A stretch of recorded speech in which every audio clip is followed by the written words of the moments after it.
Então, boa noite a todos.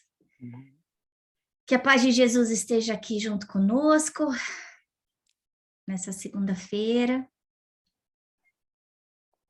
Nós sabemos que nunca estamos sozinhos, mas nesse estudo em especial, com certeza, nós somos acompanhados por muitos outros estudantes, assim como dirigentes que nos inspiram, que nos encaminham para que as leituras certas, as palestras certas venham nas nossas mãos para que nós consigamos complementar bem o livro da FEB. Nós vamos agradecendo ao Mestre Jesus por essa oportunidade de estudo, porque nós sabemos que mediunidade só tem valor quando ela é feita com você, Jesus. E mediunidade com Jesus significa caridade, significa serviço ao bem, significa desinteresse, desapego, deixarmos o nosso eu de lado, nos colocarmos à disposição daqueles espíritos que precisam de ajuda. E nessa noite, Senhor, que todos nós possamos aprender um pouco mais sobre a mediunidade.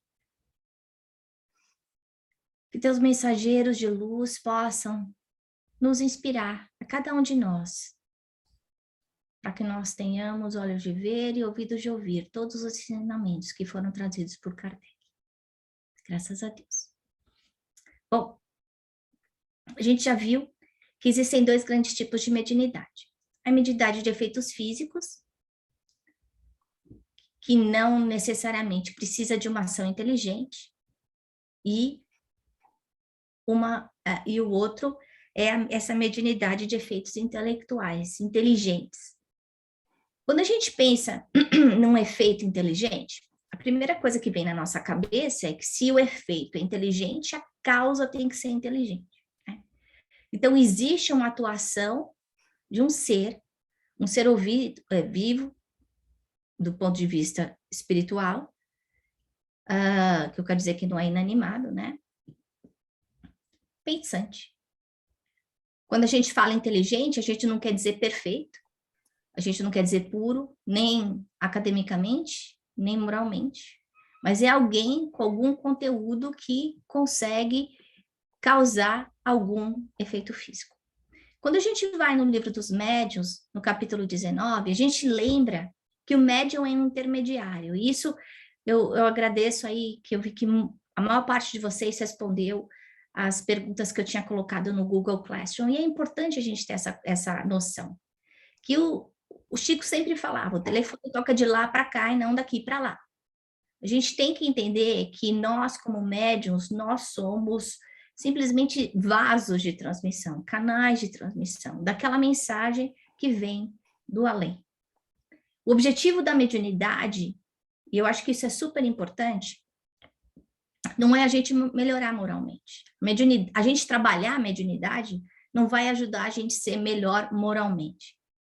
O objetivo da mediunidade, do uso da mediunidade, é ajuda, é a caridade ao próximo. Como é que a gente melhora moralmente? A gente só melhora moralmente fazendo o que a gente está fazendo aqui, que é estudar, é aprender, né? E o que a gente vê é que nós, como médiuns, como intermediários, que temos aí gradações maiores e menores, talentos, faculdades diferentes umas das outras, a gente funciona como medianeiro o tempo inteiro. Não é só durante uma sessão, uma mesa mediúnica, uma sessão de desobsessão. Nós, como médiuns, o objetivo da gente entender isso, a hora que a gente vai ver, por exemplo, o médium que tem intuição, essa intuição vai vir o tempo inteiro. E se a gente sabe que se os mortos, do ponto de vista do corpo, somos nós, são gente como a gente sabe que existem espíritos bons e espíritos imperfeitos. Então, isso significa que essas inspirações vão vir dos dois lados, como aquelas charts dos desenhos animados que a gente via do Tom e Jerry, que tinha lá o diabinho e o anjinho. O tempo inteiro a gente vai estar recebendo esse fluxo de intuição, que é a forma mais básica de mediunidade que a gente conhece, né? Outra coisa é que quando Kardec escreveu o livro dos médiuns, com a ajuda dos espíritos, que a gente sabe que tudo isso foi conteúdo que foi aprendido, né? Ele já tinha escrito o livro dos espíritos. Isso significa que no livro dos espíritos, a gente já estudou isso no ESD, existe a escala espírita. Quem está lembrado de qual é a escala espírita? Alguém lembra dos 3 níveis, subníveis da escala espírita? Os mundos onde prevalecem... Os espíritos, eu não estou falando do mundo, estou falando espírito.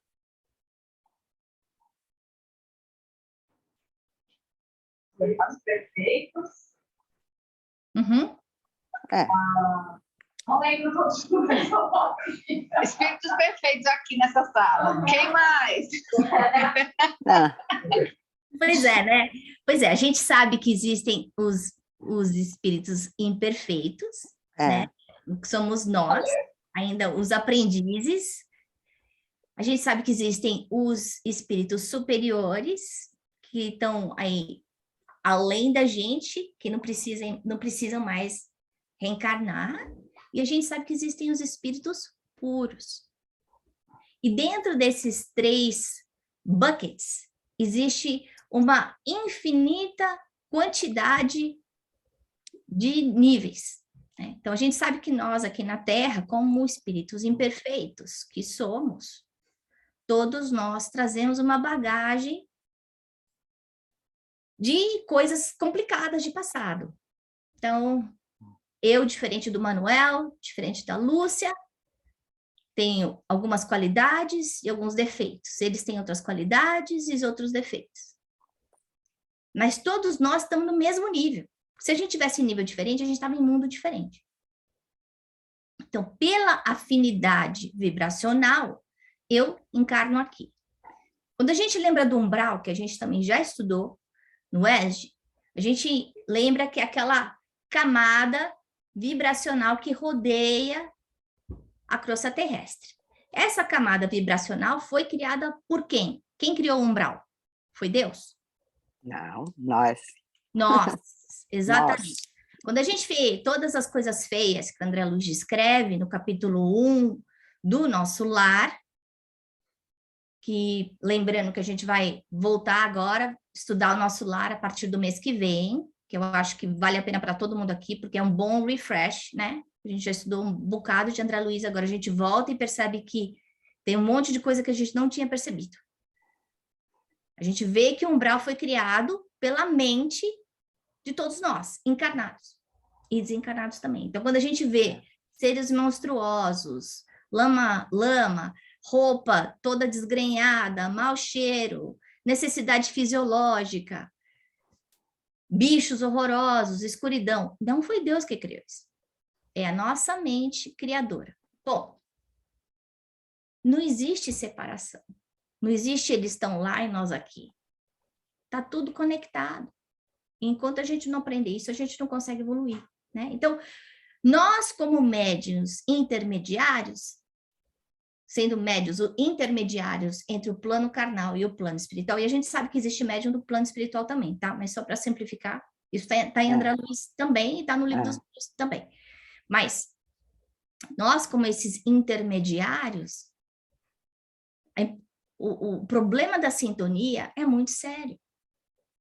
Porque eu, como canal, como alto-falante, eu posso passar a mensagem de quem for. Pode ser um doutor Bezerra e pode ser um Gregório, do livro Libertação.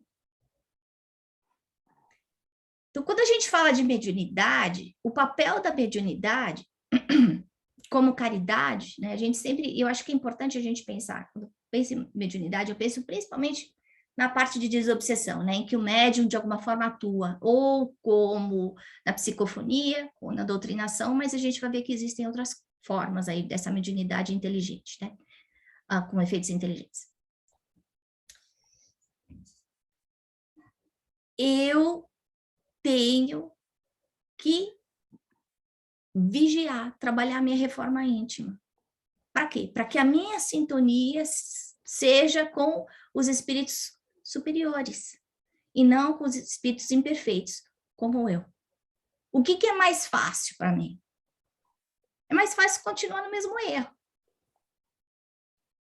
na mesma zona de conforto, né? Se eu falar para todo mundo aqui, olha, vamos fazer um teste, nas próximas 2 semanas ninguém come açúcar, nenhum tipo de açúcar, nem frutose. A gente vai sofrer? Não pode açúcar branco, nem mascavo, nem mel, nem uva, nem maçã, não pode nada de açúcar. Nenhum tipo de carboidrato, porque também vira açúcar. Vai ser muito difícil. Porque tem 50 anos que a gente come isso. Eu, né? Não vocês, mas... Então, aprender hábitos novos requer que a gente traga a nossa vontade num nível diferente que a gente tem. Então, quando a gente está estudando mediunidade, nesse aspecto mesmo de intercâmbio, né? É muito importante a gente pensar nisso.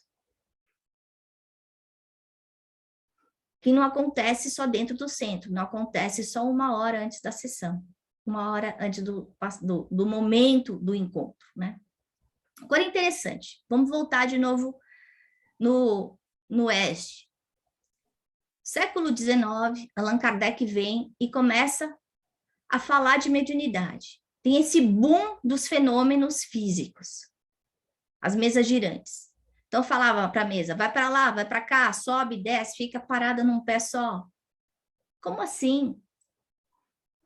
Agora, a civilização estava pronta para isso. Deus não ia colocar para nós uma experiência que nós não tivéssemos prontos para aprender. Por quê? Porque um pouco antes disso, já estava acontecendo a industrialização.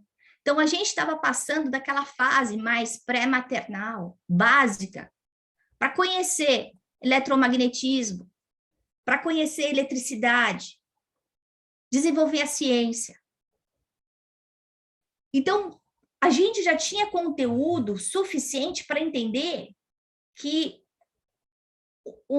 a gente falar para uma mesa girar, ela subir, ela descer, não podia ser magnetismo. Uma coisa, magnetismo, sim, pode acontecer, pode, mas magnetismo não responde pergunta. Magnetismo não aceita comando. Então, a gente pensar um bando de intelectuais na época, tal como Allan Kardec, vendo tudo isso, pensando, mas como assim? Já tinha o conhecimento básico das ciências físicas e eletromagnéticas, que é super importante a gente entender o contexto, né? Que tudo acontece na hora certa. E por que esses efeitos inteligentes tão fortes como aconteceram? Para chamar atenção. E aí a gente se pergunta, por que não mais? Porque agora a gente já viu isso. Nosso momento agora é de aprender, é de estudar, é de viver Jesus. Kardec veio, trouxe a doutrina espírita como o cristianismo redivivo. Quando a gente pensa cristianismo redivivo, a gente quer dizer o quê?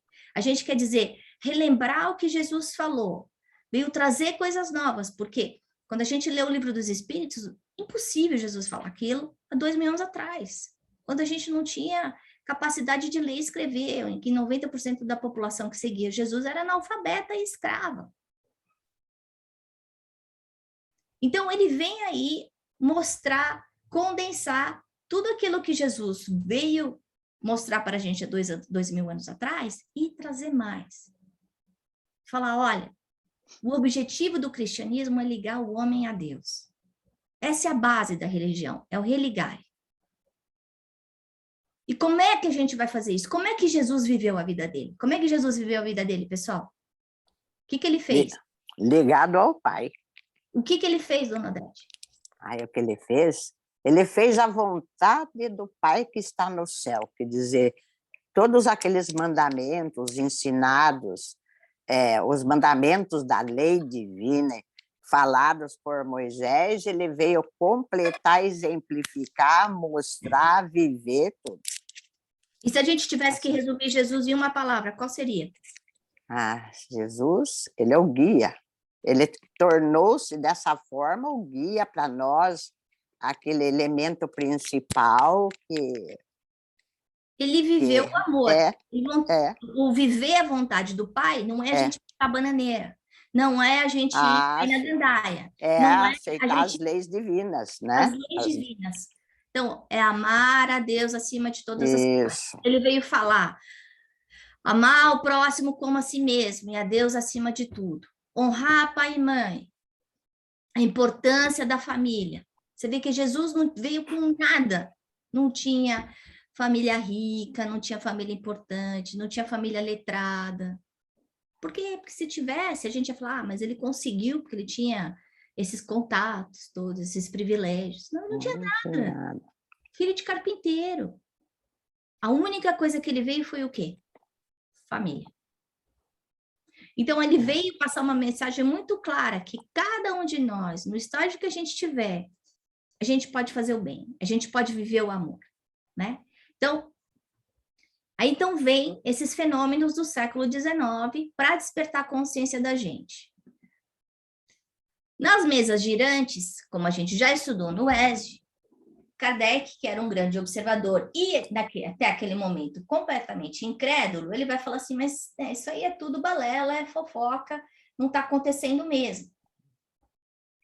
Aí ele vai lá e entende que as mesas estão conversando, se comunicando, existe um diálogo, né? E antes disso, quando tinha os barulhos, eu não sei se vocês sabiam, mas os barulhos mudavam. Tinha hora que tinha barulho de tambor, tinha hora que o barulho seguia uma música, tinha hora que era barulho de serrote, de martelo. Como é que o barulho muda? Como é que o barulho segue o ritmo de uma música? E aí, de repente, eles percebem que com as batidas, eles conseguiam, de alguma forma muito rudimentar, se comunicar com sim e não. Sim, uma batida, não, duas batidas. E, de repente, forma uma palavra. Mas já imaginou formar uma frase só com batida? Aí tem alguém que tem uma super ideia. Será que a ideia veio dele ou será que foi inspirada? O que vocês acham? Inspirada. Inspirada. Ou será que se a gente amarrar um lápis, será que a gente consegue escrever alguma coisa? Aí eles pegam uma mesinha pequenininha, amarram o lápis na mesinha, botam um papel embaixo e começa a escrever. Aí depois eles pensam, não, vamos tentar uma coisa mais simples, tentar uma cestinha. Será que foi ideia da pessoa? Será que foi inspiração? A gente sabendo a revolução que devia estar no plano espiritual para esse momento transcendental da humanidade. Aí da cestinha veio a pranchinha. Aí alguém teve uma ótima ideia. Por que precisa da pranchinha? Será que se a gente pegar um lápis, será que a gente não consegue escrever também, né? Mas e aí, como é que a gente sabe a diferença do que é real e do que não é? Porque naquela época também tinha muito ilusionismo. Né? E aí eles começam a perceber que muitas vezes, fazendo as perguntas, as respostas que viam eram respostas que aquela pessoa que estava escrevendo não saberia, não teria conhecimento para responder aquilo.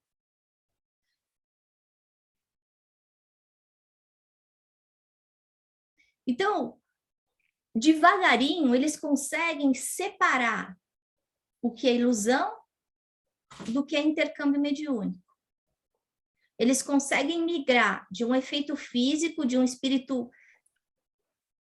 ignorante, batedor, para um espírito mais intelectualizado, que consegue responder perguntas complexas como a criação de mundo, quem é Deus?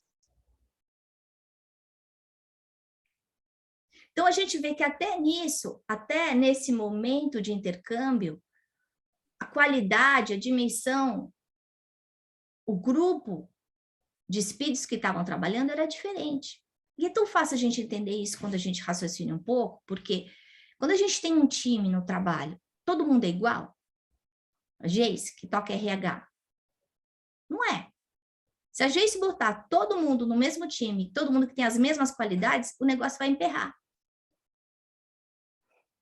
Se colocar todo mundo Taipei, vai emperrar. Porque todo mundo vai querer mandar. E ninguém vai querer obedecer. Então, da mesma forma que para construir uma casa, a gente precisa de pintor, de encanador, de marceneiro, de eletricista, do cara que faz a fundação, num momento como esse, também tiveram espíritos diferentes, voltando à escala espírita que Kardec já tinha falado. Aí ele entende isso. De novo, Kardec era um homem inteligentíssimo e inspiradíssimo, não tinha uma mediunidade tão ofuscante quanto outras, né, como os dos médiuns com que ele trabalhou, mas ele era altamente inspirado. Será que não dava para falar que ele era médium de Jesus, passando todas essas informações da equipe de Jesus, da equipe Verdade, né?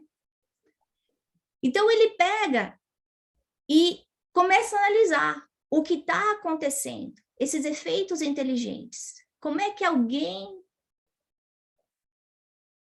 consegue receber uma mensagem de um conteúdo que faz todo sentido, mas que ninguém tinha o conhecimento na época? Então, é interessante a gente perceber que existe, nesse instante, Kardec percebe mesmo, existem espíritos, existe um ser que eu não estou vendo ali falando alguma coisa, ditando alguma coisa, provendo algum tipo de conhecimento que é inexistente do resto, né? Agora, nós como médiuns, não só no momento desse trabalho da codificação, né? E quando a gente pensa na codificação, a gente sabe dos 5 livros. Esses 5 livros foram divididos em 5 livros por uma metodologia, mas um complementa o outro. Eles não são para serem feitos, não, eu só estudo o Evangelho, ou eu só estudo o Livro dos Espíritos, ou eu só estudo o Livro do Médiun. Não, a gente tem que estudar todos.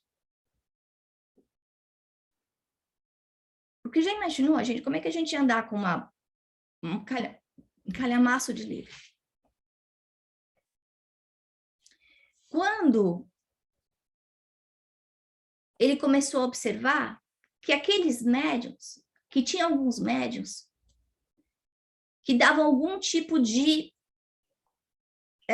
comunicação, por exemplo, o Manuel só comunica só os espíritos que se comunicam através dele adoram filosofia. Ele fala muito de filosofia, o tempo inteiro de filosofia. Aí alguém podia falar, puxa vida, mas será que não é animismo? Será que não é a cabeça dele? E aí ele começou a analisar, não, mas peraí, mas o que ele está falando não combina com a cabeça, a linguagem é diferente. A forma é diferente, o conteúdo é muito profundo. O Manuel é muito inteligente, mas isso aí não é. Tinha outros médiuns que davam comunicações de coisas, de conteúdos científicos. E aí podia ter essa dúvida também. Então foi interessante ele perceber que existe, isso está no livro dos médiuns, falando que existia esse tipo de especialidade nos médiuns. E a gente vai ver isso com a gente também. Uma das coisas, por exemplo, acho que outro dia eu estava conversando com a Aline e com o seu Daniel, e ele comentou uma coisa engraçada, o seu Daniel da FESP, que a afinidade dele é com o espírito sofredor, daqueles bem ruinzinho mesmo, mal. Aí ele falou assim, eu devo ser muito ruim, porque eu só sinto eles. E aí a gente vai ver no livro dos médios que é o contrário, que alguns de nós médios vão ter mais afinidade com o mentor, outros com o espírito mais sofredor, outro com o espírito suicida, que nem Ivone Pereira. Por quê? Quer dizer que se eu só recebo mentor é porque eu sou melhor do que a Lúcia, que só recebe espírito sofredor? Será que é isso? Não, não é isso. O que acontece até é o contrário, porque isso está no livro dos médiuns. Se eu, como médium, recebo um espírito muito sofredor, muito endurecido, muito bravo, é porque eu consigo, de alguma forma, ter compaixão, ter amor para conseguir abraçar mais esse espírito. O mentor, que vai vir se comunicar, que é um espírito mediano, assim, ele nem é um espírito super superior, nem inferior que nem a gente, ele vai conseguir se adaptar a mim. Ele vai conseguir baixar a vibração dele e se fazer audível para mim. Então, é importante a gente perceber que cada um de nós vai ter um tipo de especialização. Essa especialização, muitas vezes, essa afinidade espiritual, muitas vezes vem de coisas que aconteceram já no passado, em outras vidas. Então, eu, como médium, a gente já falou isso no EJO também, eu não vou conseguir escrever uma teoria de matemática psicografada se em algum momento, dentro do meu passado, como espírito eterno, eu não fui um matemático.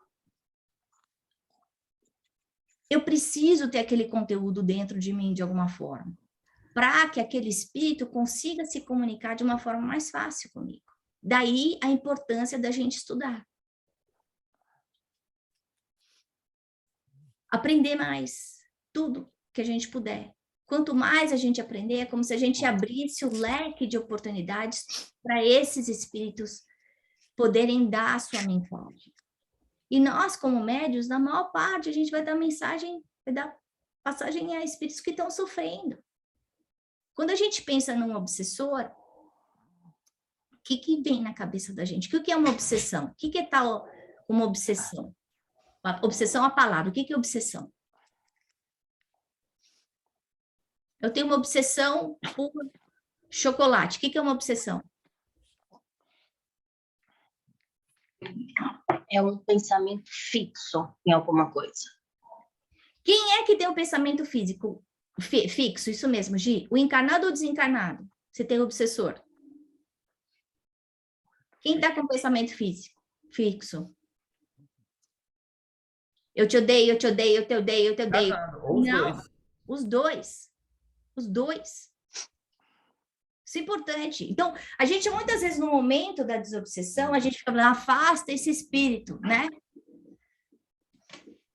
Gente, a gente tem que lembrar que esse espírito está sofrendo. E que esse espírito, ele está com uma ideia fixa. Eu odeio a Ana, eu odeio a Ana, eu odeio a Ana, eu odeio a Ana, eu odeio a Ana. No processo de ajuda, através da mediunidade, a gente vai tentar quebrar esse ciclo. Não adianta eu falar para ele, ó, vai mudar de planeta, fica longe da Ana. Por quê? Porque existe o vínculo, a sintonia, vai voltar. A Ana tem ideia física, pode ter uma ideia fixa? Pode não ter. Se é eu odeio a Ana, eu só estou querendo atrapalhar a vida da Ana. Se é eu vou fazer a Ana se matar, a Ana pode ter ideia fixa de suicídio. Por inspiração daquele espírito. Faz sentido isso que eu estou falando? Então, o processo de desobsessão é o trabalho de caridade, de libertação com o obsessor. A gente sempre pensa no encarnado, mas a gente nunca separa o encarnado do desencarnado sem cuidar do desencarnado. Por quê? Porque existe afinidade espiritual. Enquanto aquele espírito não entender que todo aquele ódio, que todo aquele rancor está trazendo dor, que não está deixando ele ter paz, ele vai continuar fazendo o que ele está fazendo, porque é a única coisa que ele conhece. Poxa, a Ana matou minha família, ela estuprou meu filho, ela roubou tudo que eu tinha. Quantos de nós não fez isso? Porque a gente não sabe. Então, ele está vivendo com aquela dor, com aquela ebulição de ódio dentro dele.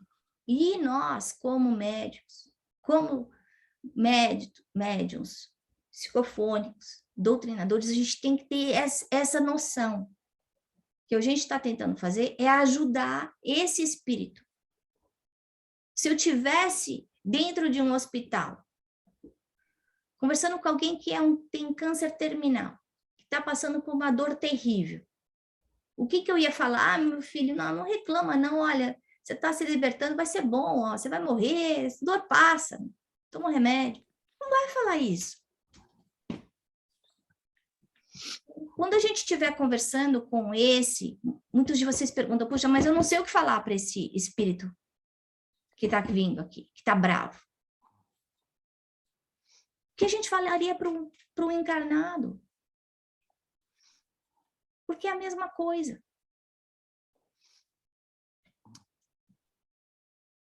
Outra coisa, no livro dos médiuns, no item 69,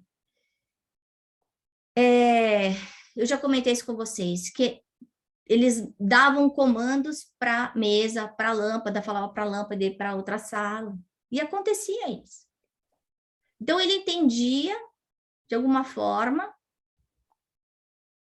o que estava sendo perguntado e atendia aquele pedido. Tem uma... E a gente tem que lembrar que essa fase de fenomenologia intensa, na época, ela acontecia em toda parte. Ela estava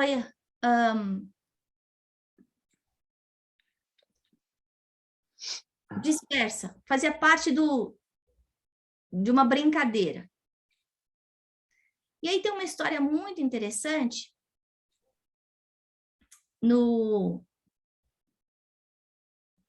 na Revista Espírita, que conta que tinha um navio francês estacionado na China. E aí, eles estavam lá e eles resolveram evocar um tenente que tinha morrido 2 anos antes. Então, eu acho que é uma coisa já importante para a gente lembrar. Pense, refletir. Se eles estão evocando, significa o quê? Que eles acreditam que atrás daquelas respostas tem um ser inteligente ou não? O que vocês acham? Sim. Sim. O tenente vem, tem o diálogo. Acontece todo o diálogo. Lá pelas tantas, o tenente faz um pedido. E o pedido é: fala para o capitão, ó, eu estou devendo X dinheiros para o capitão do navio. Por favor, paguem ele no meu lugar, porque eu morri antes de poder pagá-lo. Aí todo mundo fica surpreso, porque de repente aquele comentário não tinha nada a ver com o que tinha sido planejado ali na conversa, porque eles estavam matando o tempo, fazendo brincadeira entre eles. Aí perguntam para o capitão não lembra. Então, olha só, não é que o espírito leu alguma coisa que estava no subconsciente como preocupação do capitão. Não. Ninguém sabia, nem o capitão lembrava. Aí ele foi lá nas anotações dele e descobre que sim, que aquele tenente realmente devia dinheiro para ele. Então, a comunicação acontecia. Existia já a consciência que estava se falando com um ser que já estava desencarnado. Agora, a gente cresceu, muitos de nós, com a brincadeira do copo, né? Ou, vamos dizer, que a gente tem mediunidade e a gente quer brincar com essa mediunidade. Vamos tentar fazer mesa girante aí no centro, ou no centro não, na minha casa. A gente deve fazer isso? Por quê? Não, por quê, Geice?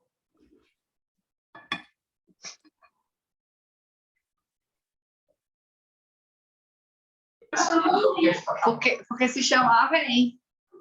Chamar, vem. E quem é que vai vir na minha casa fazer esse tipo de coisa? Tem as pessoas que querem fazer essas brincadeiras sem graça. Os espíritos que desobedecem, querem tirar essa brincadeira, que não é isso que a gente quer. Que não é isso que a gente quer. E essa pergunta foi feita para o Chico há muito tempo atrás. E o Chico falou não, porque o risco de obsessão é muito grande. E eu me lembro, pequena, no Guarujá, e os meus amigos lá, vizinhos, a gente querendo fazer brincadeira de copo. Quando a minha mãe descobriu, ela quase comeu meu fígado. Tão brava que ficou comigo. E aí agora eu entendo. Naquela época eu achava sem graça, assim, por que todo mundo pode fazer brincadeira de copo e eu não posso? Porque aí o espírito vem e fica. Por que ele vai embora? Se ele está se divertindo. Como no exemplo do tenente, como no exemplo do cientista, do filósofo que eu brinquei com o Manuel, quem está dando a resposta é o espírito, não é o médium.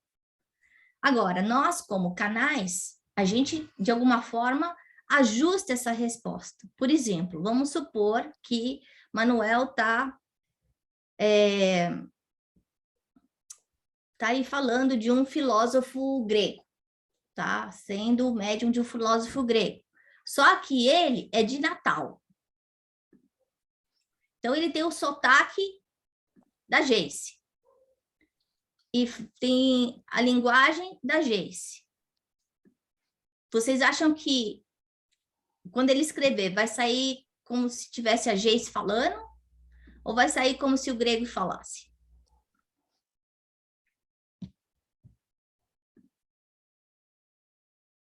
Se ela for médio, essa médio que tem a xenoglossia...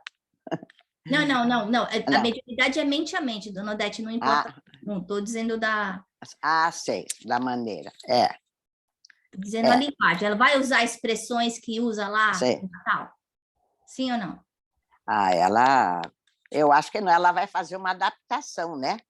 Ela vai filtrar, aquilo vai filtrar, esse espírito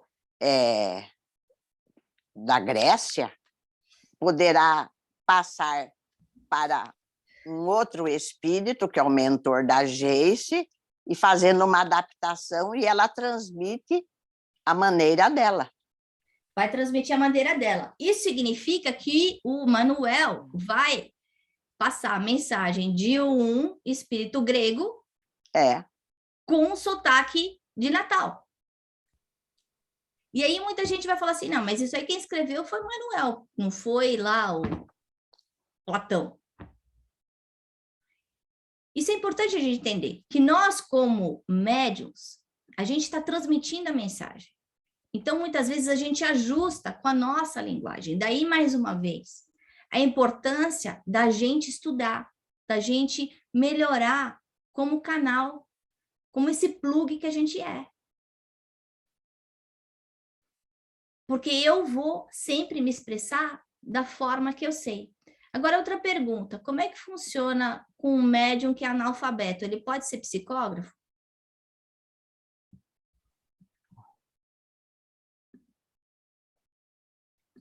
Analfabeto. Ele é analfabeto. Ele pode ser psicógrafo? Bem, se ele é analfabeto, eu acho que é um pouco mais difícil, né? Eu acho que sim. Se for aquela direta que a gente leu, pode. O espírito pode diretamente fazer a escrita para ele, né? Pode, exatamente. Aquela direta e indireta é uma direta. Que pega no braço, agora você imagina dele. O coitado do espírito, que vai ter que desenhar letra por letra, porque o médium não sabe escrever. Então, é a mesma comparação que eu estou fazendo da brincadeira do Manuel com o sotaque da Geice. Então, nós aumentando o nosso gabarito intelectual, mesmo que esse médium, que é analfabeto hoje, tenha sido uma pessoa letrada na outra vida, dentro do database dele atual, ele tem a sua limitação. Então, se é um espírito que vai escrever muita coisa, e ele puder escolher entre o analfabeto e o que sabe escrever bem, com quem que ele vai dar mensagem? No que sabe escrever. Fala, mamãe. Pode comentar, mas você está no mudo.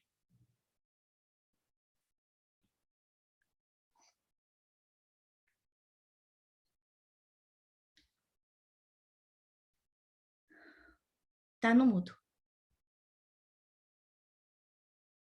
Bom, o ponto é, dá, mas a gente cria dificuldades para o plano espiritual, tá bom? Mas outra coisa, um médium que é cego, consegue enxergar coisa? Pode participar de uma... Fala, mamãe, agora saiu do mudo, fala. Enquanto você estava dando esse exemplo aí, eu estava me lembrando de exercícios feitos no desenvolvimento mediúnico lá na federação. uma mesma mensagem lançada para a classe inteira, cada médium psicografa de um jeito, com mais prolixo, mais resumido.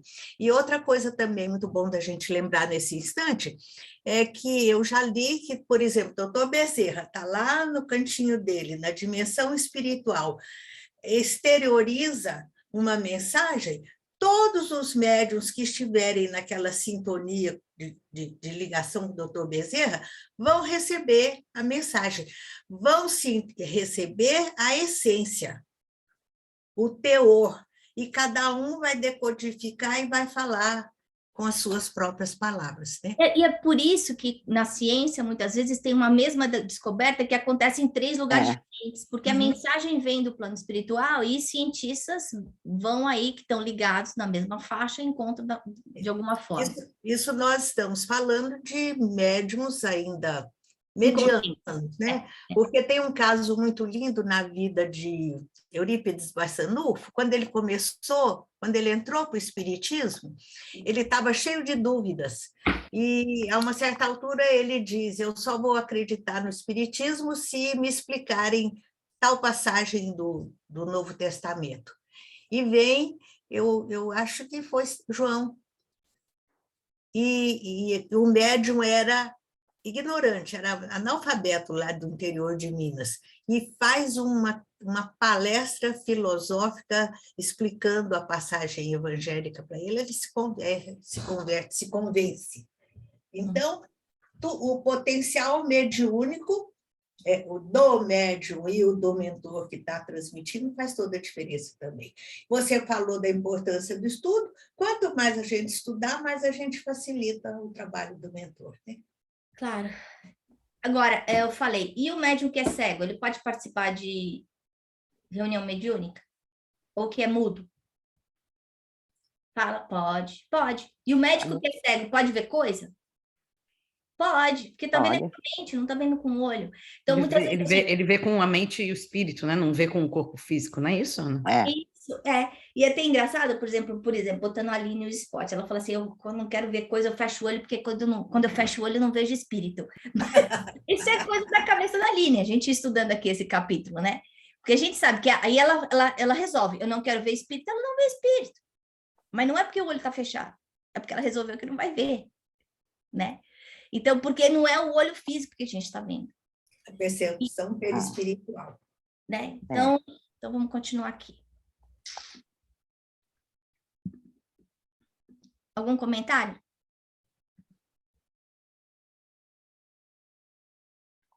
Bom, se alguém tiver comentário, me pare, que eu não consigo ver todo mundo, tá? Então, a gente já viu que nesse processo todo de Allan Kardec, então, teve já muita inspiração do plano espiritual, né? A gente fica imaginando nesse momento aí tão grande de milestone da humanidade, né? E eles precisavam que tivesse mais velocidade nessa comunicação. Imagina, escrever 5 livros de 300 páginas cada um, com uma cestinha, como é que ia fazer uma coisa dessa?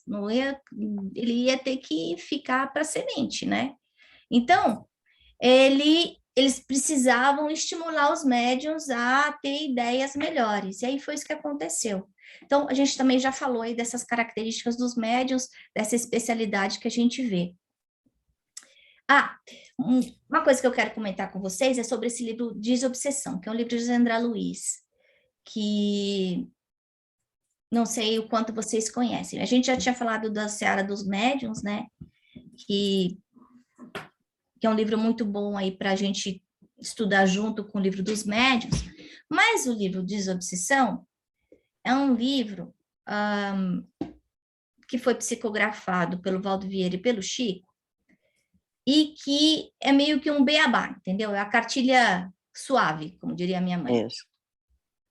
Então, Bem antigo. o que o médium tem que fazer? Ele pode tomar café? Ele pode comer carne? Que horas que ele tem que chegar para a reunião? Ele pode ir para o trabalho no dia da reunião? Ele pode ter 2 sessões de desobsessão no mesmo dia? Quantos médiuns precisa ter numa desobsessão? Tem que botar uma toalha branca na mesa? Onde é que senta? Cada capítulo do livro, não é um livro, André Luiz não é uma novela como na coleção o mundo espiritual. São capítulos super sucintos, é um livro que em 2 horas a gente lê rapidinho, assim, talvez menos, mas que vai dar passo a passo do que é que tem que fazer. Nós, como médiuns, como é que a gente pode ser intermediários melhores, de maior qualidade, dentro desse mundo de incorporação, de psicofonia, de psicografia, né? E também explica, né, a diferença do tipo de mediunidade que cada um tem, cada um de nós tem e vai ter. Bom, agora a gente chegou no capítulo por si, mas eu queria que a gente refletisse um pouco no lado da mediunidade. Por quê? Porque mediunidade não é fenômeno. O objetivo da mediunidade não é a fenomenologia. E a gente vive num país em que fenômeno é muito importante, é muito valorizado.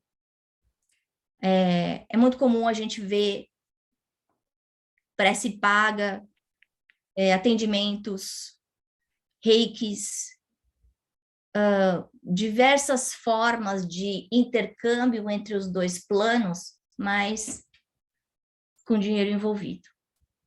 A gente acabou de fazer uma reflexão sobre o livro Os Mensageiros. Então, eu quis conversar sobre isso com vocês para ficar muito claro qual é o objetivo da gente como médium. O objetivo da mediunidade é caridade. Serviço ao próximo. Então, é a gente colocar o nosso ego do lado e a gente pensar como self, como espírito eterno, o que é que eu posso fazer? O que é que eu posso fazer para o outro que está sofrendo? Bom, aí agora a gente pensando nessa mediunidade, nessa lista de tipos de mediunidade com efeito inteligente, então, se tem efeito inteligente, tem uma causa inteligente. A gente viu 5 dentro do livro. Tem a intuição, tem a audição, psicofonia, psicografia e sonambulismo. Gente, quanto mais mediunidade, mais tarefa. Mediunidade é bênção no aspecto de oportunidade.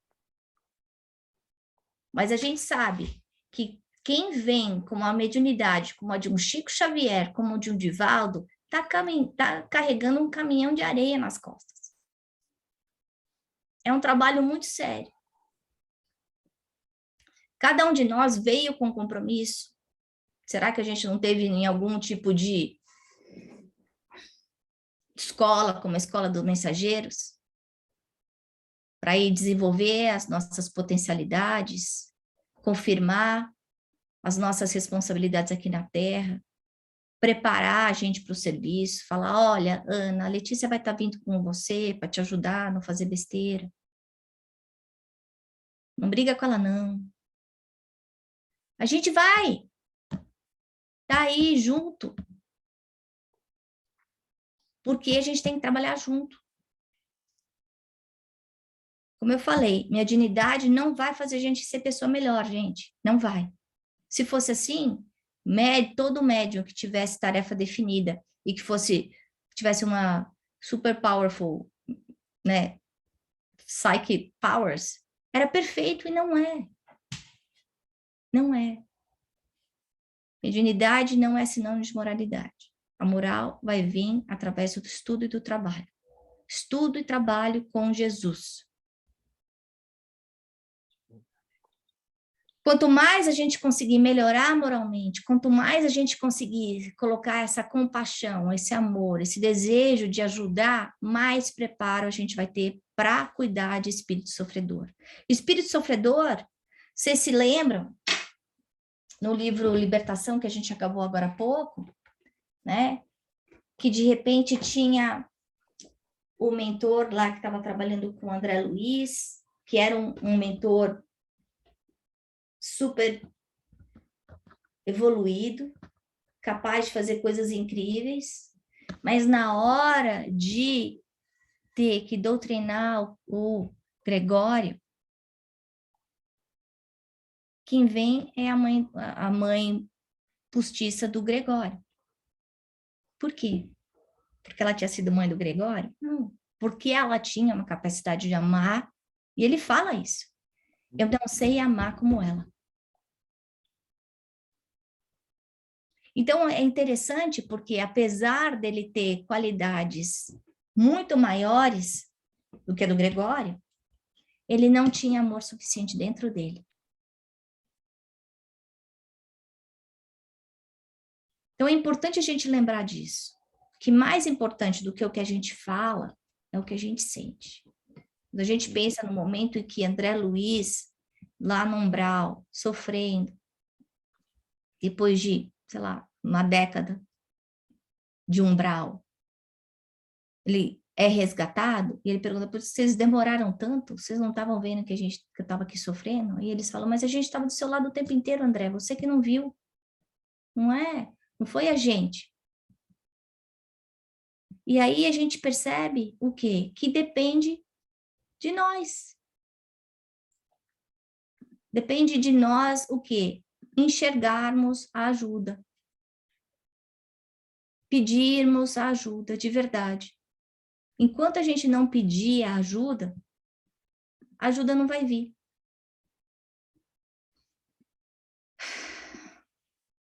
Ajudar nesse momento da doutrinação um espírito a orar, um espírito entender que é ele que está causando o próprio sofrimento, pode limitar décadas, talvez séculos de sofrimentos a mais. Bom, vamos para o primeiro. Os médios audientes. Então, são aqueles que escutam os espíritos falando. Eu, no meu caso, a minha conversa é mente a mente, eu não escuto voz, mas eu converso. Tem pergunta e tem resposta. Tem gente que escuta a voz.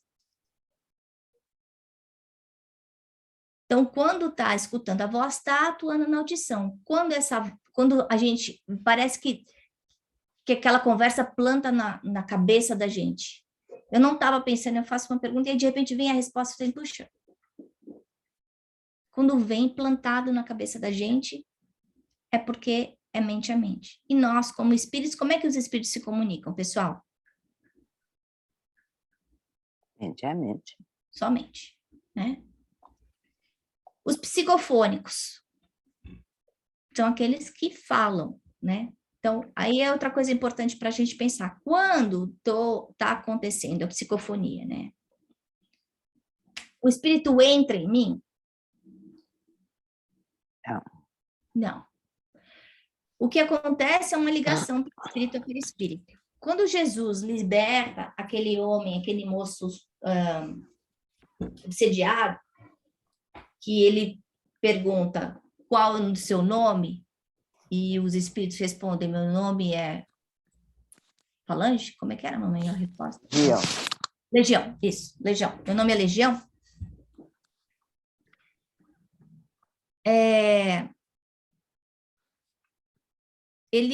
Legião é o quê? Um conjunto. Então, naquele momento, aquele moço, aquele jovem que estava sendo obsediado, ele tinha um conjunto de um monte de espíritos, mas não é que estavam todos os 50 dentro dele. Ele estava na mesma sintonia com os 50, recebendo a emanação dos 50, como a gente viu no caso da Margarida no livro Libertação. Quando a gente está fazendo a psicofonia, e a minha psicofonia não é necessariamente igual a de todo mundo. A minha é essa mais intensa. Então, tanto pode ser um transe profundo, que existe meio que um afastamento, um desdobramento, que é uma coisa muito arriscada, não é todo espírito, todo médium que faz isso, porque de alguma forma você se afasta do seu corpo e deixa o espírito se comunicar. Existe uma mais intensa, que você sente a vibração do espírito comunicante, então eu sinto dor, eu tenho vontade de vomitar, eu não estou só recebendo as palavras, eu tenho a sensação física do que ele está sentindo. Eu sinto se ele está algemado, eu sinto se a mão dele parece uma garra. E existe o transe superficial. No superficial, a ligação é só mente a mente. Então, eu estou falando o que eu estou ouvindo. Tá claro?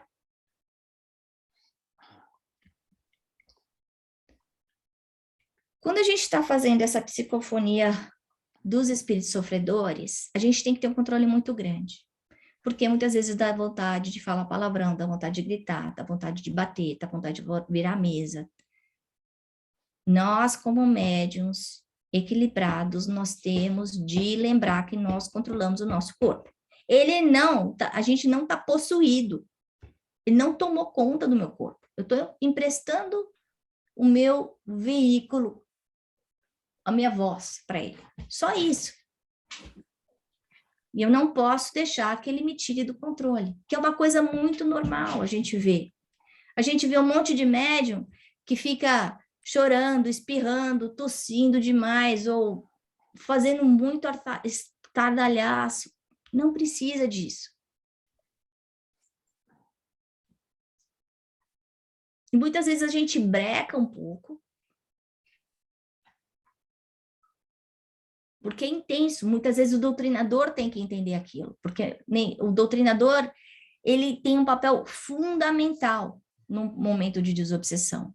Eu lembro muitas vezes, às vezes as pessoas falam, não, eu sou doutrinadora, eu não tenho mediunidade. Não, muito pelo contrário. Essa mediunidade é fundamental, porque ele vai ser, às vezes, o trigger que vai conseguir ajudar aquele espírito a sair. E eu, como médium psicofônica, eu posso fazer uma doutrinação no espírito também, mentalmente. E por incrível que pareça, eu consigo falar uma coisa e doutrinar ao mesmo tempo. Porque são duas cabeças diferentes. Mas é importante a gente lembrar disso. Porque é muito comum a gente ver médium dando ataque. Não pode. Não pode fazer isso. O doutrinador tem que ter o preparo antes da reunião. Daí veio o livro lá, o Desobsessão, de André Luiz, que fala bastante, dá bastante sugestão. Por quê? Porque ele tem que estar na sintonia para receber essa inspiração. Pode estar aí vindo com as ideias, né? Então, eu tô vendo que tô sentindo que você está algemado. Alguém contou para ele, muitas vezes ele não está vendo. Ou muitas vezes ele está vendo. Então, doutrinador pode ter só a inspiração, não pode ter outros tipos de mediunidade também. Mas o mais importante de tudo é o estar usando o amor e a compaixão.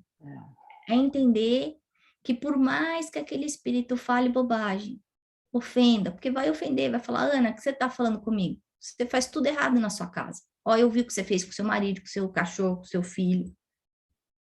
Você é muito pior que eu. Mentirosa, roubou, fez, aconteceu. E eu tenho que me controlar. Não só oralmente, mas mentalmente. Porque a comunicação é mental, né? Agora, qual é a minha maior defesa? Porque esses espíritos que estão sendo doutrinados, eles vão atrás do doutrinador. Eles vão atrás do médium. Eles vão atrás do dirigente. O dirigente ainda tem uma responsabilidade muito maior. Porque ele vai ser o para-raio de tudo. Então, essa vigilância, o trabalho da disciplina moral tem que ser maior. Por quê? Para não sofrer. No caso dos psicógrafos, estou um pouquinho atrasada, desculpa. Tanto a escrita pode ser mecânica, né? Então, vai escrevendo como era do Chico, pode transmitir o pensamento e o médium mexe o lápis, como é o meu caso, a ideia vem, eu escrevo, muitas vezes eu uso palavras que não são palavras do meu cotidiano, do meu vocabulário normal, ou pode ser semi-mecânico. Então, a gente sente, de alguma forma, o espírito pegando e mexendo na mão da gente. Na mecânica, enquanto tiver ideia, vai escrevendo. No caso dos médiuns videntes, a gente já comentou, né? A dupla vista, como tinha Jesus, isso de eu conseguir enxergar além. Eu estou enxergando com a minha mente, é o meu espírito, com E maiúsculo, que está enxergando. Não é o meu olho, né? É a alma que está vendo. Nos médiuns sonambúlicos, isso tem um exemplo também no Libertação. Se vocês se lembram, quando a Margarida vai pedir ajuda para aquele médium, o marido leva. O médium, ele é um médium sonambúlico, ele sai do corpo e ele conversa com um outro espírito que finge ser bonzinho e que dá os conselhos tudo errado. Não sei se vocês estão lembrados. Então, existe essa emancipação da alma. Essa conversa, então, ele continua sendo médium, como a Letícia falou, se for só o meu sonambulismo e eu indo para o meu arquivo de vidas passadas, isso não é mediunidade, sou eu comigo mesmo. Mas no caso de um médium sonambúlico, um bom exemplo é esse do Libertação, em que ele se desdobra, conversa com outros espíritos e depois volta para o corpo.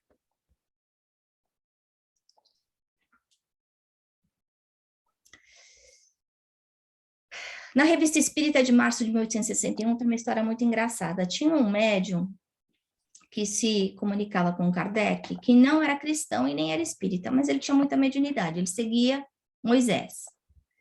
E aí ele não entende por que a Sociedade Parisiense Espírita, de Estudos Espíritas, falava tanto de Jesus e Jesus e Jesus e Jesus. E aí um dia ele resolve fazer uma pergunta para os espíritos, o porquê que falavam tanto de Jesus e não falavam de outros profetas ou não falavam de Moisés. Por que tinha que ser Jesus? E aí vem essa mensagem para ele, depois ele envia a Kardec, aí está na Revista Espírita, e eles explicando, Jesus, ele é o exemplo maior de moralidade, é o nosso mestre, é quem a gente tem que seguir. O Espiritismo vem como cristianismo redivivo, para nos lembrar de como nos ligar a Deus, do serviço da mediunidade, blá, blá, blá, blá, blá, blá. Então, é interessante porque todos esses, e a gente sabe disso, porque quem já leu O Caminho na Luz, que nem a Letícia, sabe, todos esses outros mensageiros, Sócrates, Mohammed, Gandhi, Buda, blá, blá, eles vieram antes para abrir caminho.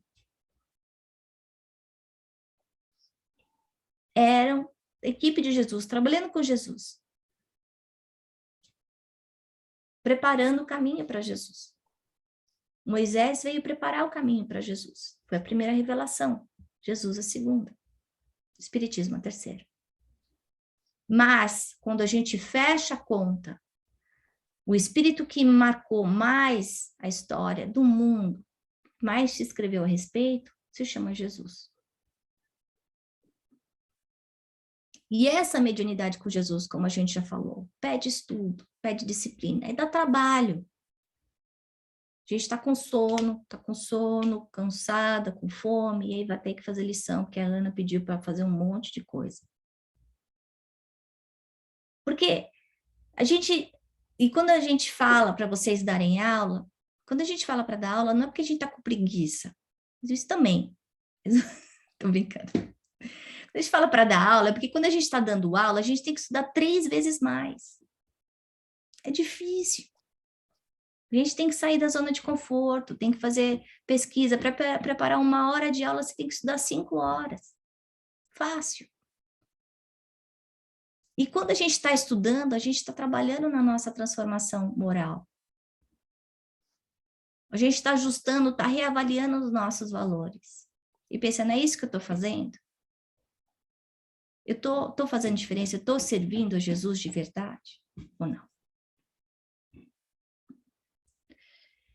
E era isso que eu tinha para falar para vocês. Desculpa ter passado um pouquinho do horário. Algum comentário? Fala, Geise. Eu tenho uma pergunta. Quando você fala que o médium pode sentir fisicamente tudo que o espírito está sentindo, quando esse espírito vai embora, quando termina a comunicação, simplesmente para de sentir? Ou você, enquanto médium, você tem que trabalhar o seu corpo para voltar para o normal? Quando isso acontece, normalmente ele deixa os miasmas, né?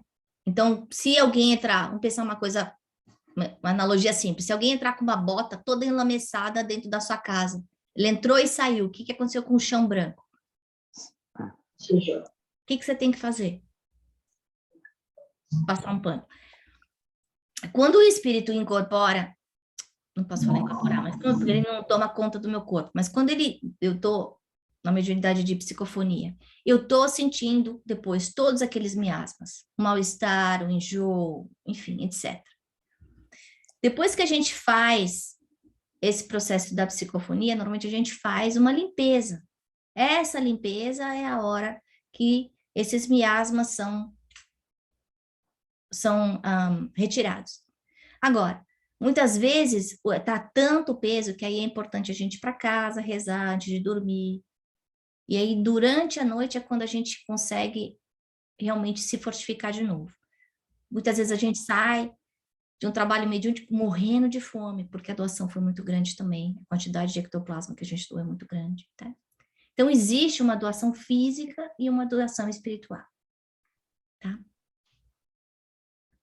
Eu tenho uma pergunta. Fala, lindinha. Não sendo incorporação, é uma ligação perispírito a perispírito? Uhum. Isso, mente a mente. Uhum. Isso mesmo. O que mais?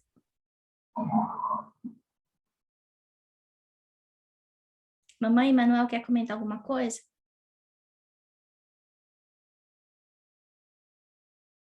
Olha, Ana, eu só queria fazer um comentário. A sua exposição foi brilhante, não tenho nada a acrescentar propriamente. Mas um comentário que eu gostaria de fazer é em relação à linguagem, né? Hoje em dia, já se recomenda não utilizar, por exemplo, a expressão... como é que você falou? Incorporação? Passividade? A incorporação também, né? Mais ou menos, porque não é...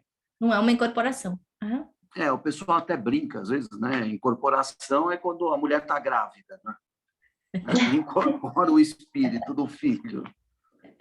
Mas em relação ao doutrinador. Uhum. Né? Hoje se recomenda usar a expressão dialogador, porque para ser um doutrinador você teria que ter uma moral muito elevada para você doutrinar um espírito, né? E, aliás, você deu até o exemplo, né? O espírito fala, mas você também faz tudo errado, você também faz isso, faz aquilo. Então, como é que eu posso ser um doutrinador se eu tenho também os meus defeitos, né? As minhas coisas. Então, recomenda-se usar isso, seria um dialogador, né?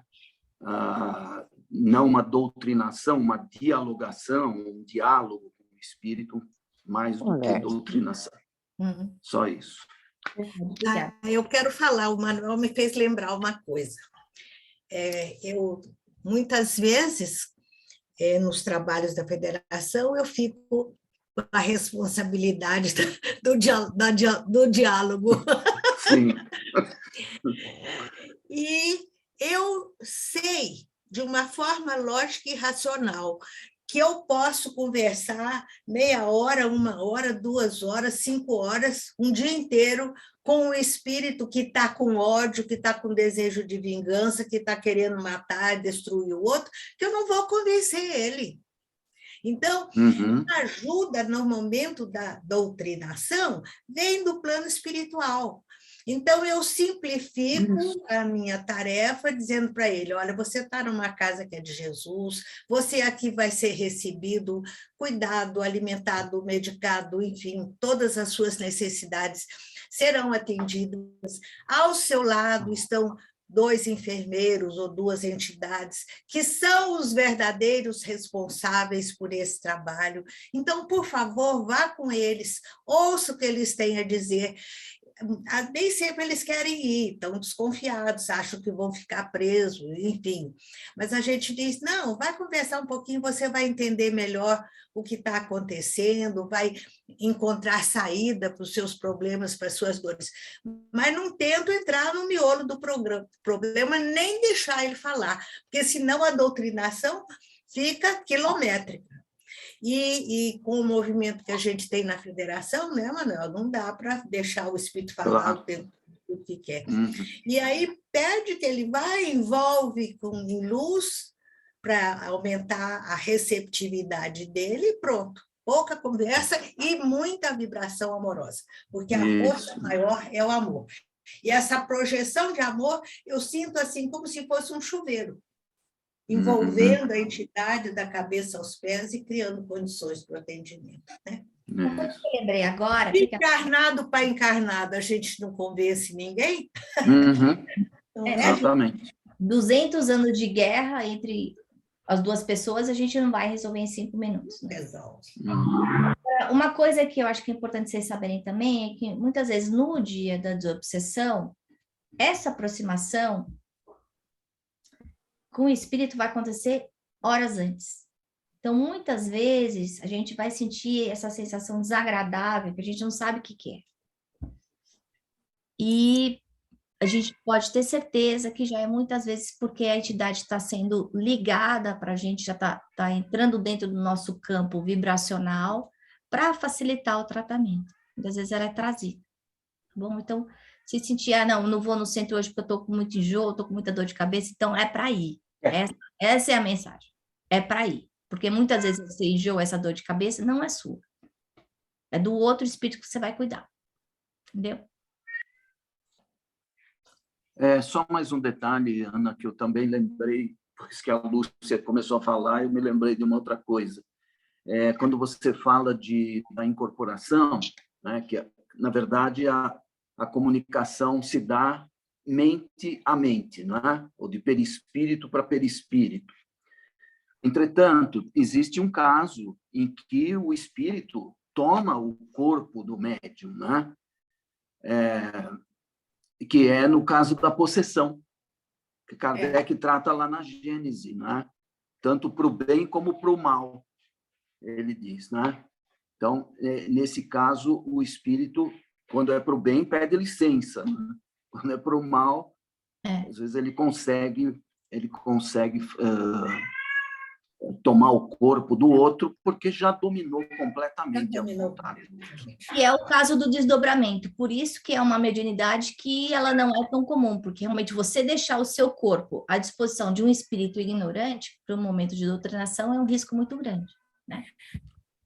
Mais ou menos, porque, por exemplo, quando você vê o Divaldo fazer uma palestra e, no final, ele incorporar o Dr. Bezerra de Menezes, muda fácil. Ele está ali. O corpo está ali. Mas o que eu estou querendo dizer é que quando a gente está fazendo uma desobsessão, né? No caso, o Divaldo incorporando, é isso que eu estou querendo dizer. Uma coisa é o Divaldo, e acho que esse exemplo é ótimo, porque no momento desse afastamento, como acontece com o Divaldo, e da aproximação do espírito, a gente vê, de alguma forma, a transfiguração. Ele muda tudo. Exatamente, claro. Então, prestem atenção quando vocês estiverem assistindo a palestra do Divaldo. Bom, última coisa, a gente encerra. Posso contar mais uma coisinha? Rapidinho. A gente já estourou 15 minutos. O Manuel conhece. Nós tínhamos na federação uma secretária chamada Helenilde. E quando a Helenilde saiu da federação, se aposentou, ela quis abrir uma empresa. Então, ela foi, esqueci o nome do lugar lá, para aprender como lidar, como criar a sua empresa. E eu não sei por quê, levaram nesse curso, nesse atendimento, um psicólogo para fazer regressão.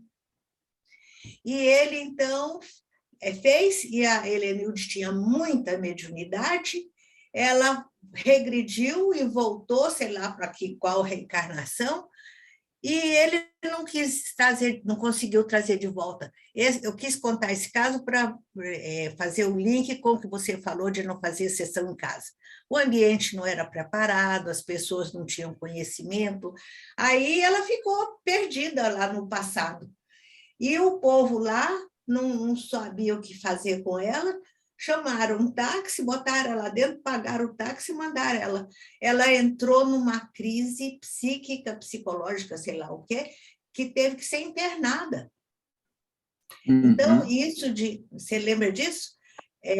Então, esse negócio de lidar com esse mundo de mediunidade, de regressão de vidas passadas, é um negócio muito sério, não pode ser feito de qualquer jeito, com qualquer pessoa. Não, é uma responsabilidade muito grande, né? Muito grande. Muito grande. É. Bom, vamos encerrar? E só pensando aí, se a gente esqueceu o passado é porque precisa estar enterrado. Então, a gente não precisa praticar, a não ser que seja um problema muito sério. Isso não é a Ana que está falando, é a doutrina espírita. Então, se existe algum trauma, alguma coisa grande, aí precisa ser trabalhado. Senão, se esqueceu, é porque não é para lembrar. Então, nós vamos assim agradecendo ao Mestre Jesus por essa oportunidade, os mentores que cuidam de nós, que nos sustentam como grupo, como família espiritual. Obrigada, Mestre Jesus, pelo teu amor incansável por nós, pela sua paciência, por sempre estar ao nosso lado quando chamamos. Ajuda-nos a servir na sua seara, fazendo o bem, sempre. Eles que convivem conosco possam conhecer você através dos nossos atos, através do nosso comportamento.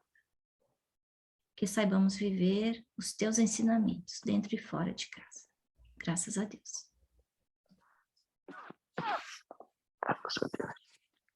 Para de gravar para mim, por favor, Gi. Eu lembrei o nome, foi no Obrigada. Sebrae que ela foi fazer o atendimento. O tipo da